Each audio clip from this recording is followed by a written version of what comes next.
With the Fed's plan set in motion, just what's next for the Joe Biden administration in 2022 on inflation and the economy?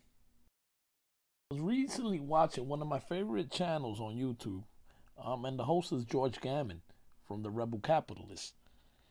And he was thinking out loud, and he came up with a possibility. And that one of the potential strategies that we might have to keep an eye out on, that this administration might come out with in 2022, he stated, and plus he made a whiteboard presentation later on that day, that President might just mimic President Nixon's decision on price controls just as he did back in 1971. The second indispensable element of the new prosperity is to stop the rise in the cost of living. One of the cruelest legacies of the artificial prosperity produced by war is inflation. Inflation robs every American, every one of you. The 20 million who are retired and living on fixed incomes, they are particularly hard hit. Homemakers find it harder than ever to balance the family budget. And 80 million American wage earners have been on a treadmill. For example, in the 4 war years between 1965 and 1969, your wage increases were completely eaten up by price increases. Your paychecks were higher, but you were no better off. We have made progress against the rise in the cost of living. From the high point of 6% a year in 1969, the rise in consumer prices has been cut to 4% in the first half of 1971. But just as is the case in our fight against unemployment, we can and we must do better than that. The time has come for decisive action, action that will break the vicious circle of spiraling prices and costs. I am today ordering a freeze on all prices and wages throughout the United States for a period of 90 days. Decisive action. Guys, remember this word as we're going to speak about this at the end of this video. Hi, I'm Jose, your regular Joe Blow. Like always, keeping an eye out, keeping my ears open on this economy, this inflation that's real, and all the magic tricks you're going to see coming out of this administration's office. Remember, politicians' ultimate goal is to get reelected, and they will do anything and everything to maintain power just to get reelected. And price controls, to them, sounds proper. Yep, price controls do sound good. They will always, this administration would always look for the path of least resistance, because this administration just lacks the backbone, lacks responsibility and accountability. All they care is about power. So price controls are not good for inflation. It just stalls it for a while. Then price controls are lifted and inflation explodes on the American people. That's very, very bad for us. To even think about something like this, like price controls, lets you know that they don't really care about the American people. But I digress. Let's see. This is what should happen, but they won't. They won't let it.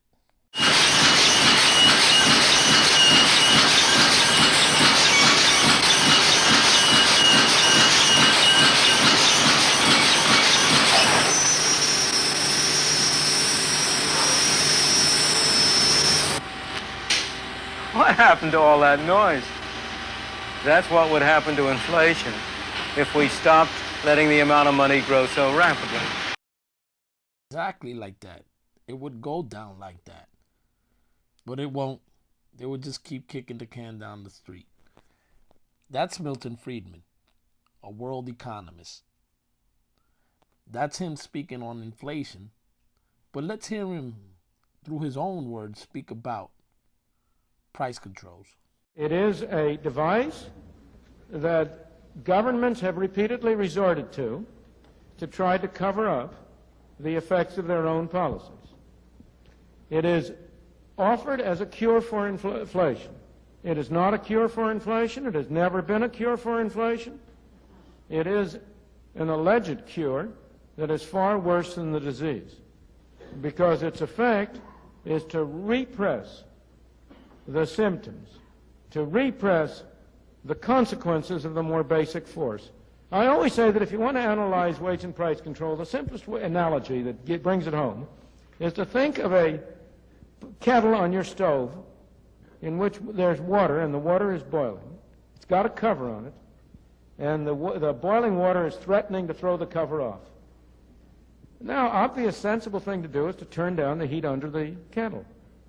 Another thing you can do is to take a brick and put it on top of the kettle, and at the same time turn up the heat.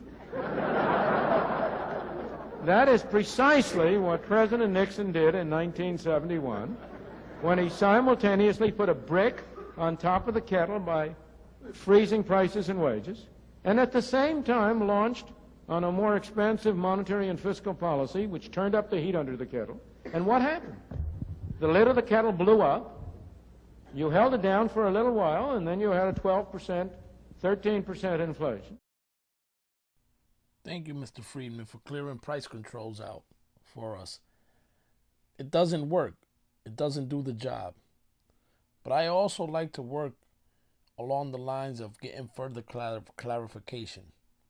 So I invited Mr. Thomas Sowell to further clarify how he thinks price controls work.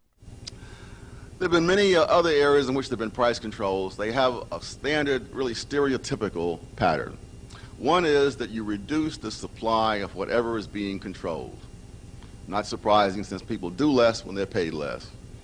The other is that you reduce the quality of what's being controlled, because higher quality is costlier than lower quality. And when you force the prices down, people then reduce the quality of what they're producing. One of the classic examples is housing. Wherever rent control has been put in, there is a shortage of apartments. In many places, there's a provision in the law that says this is only a temporary measure until the housing shortage is over. And sometimes they define that in terms of some percentage of vacancy and so on. And what they don't understand is that as long as that law is on the books, there will always be a shortage, and there will never be a time to take the law off the books. In Paris, they put a law like this on the books as an emergency measure during World War I. It was still in force when World War II broke out.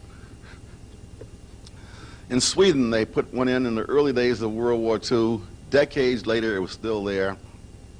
Finally, for some reason, it occurred to someone to take off the price controls. Instantly, there was a housing surplus. The housing projects put up by the Swedish government suddenly began to have high vacancy rates, and in fact had to be bailed out because they couldn't fill them.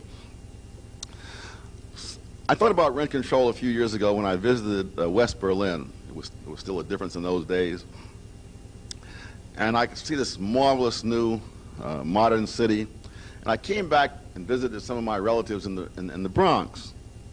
And as I drove into the Bronx and I saw all these hulks of abandoned and boarded up buildings, I thought, suppose someone from Mars had come down here and you said to him, which of these two cities was bombed during World War II? He would pick the Bronx, because Berlin had recovered from the bombing, but the Bronx had not recovered from rent control.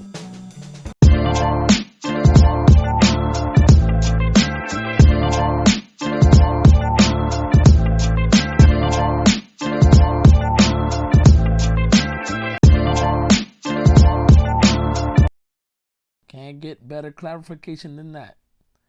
2 points of view by two great economists on the same subject. Guys, remember that word I told you to remember? Decisive action. Stay tuned. Thank you for staying to the end, and stay free.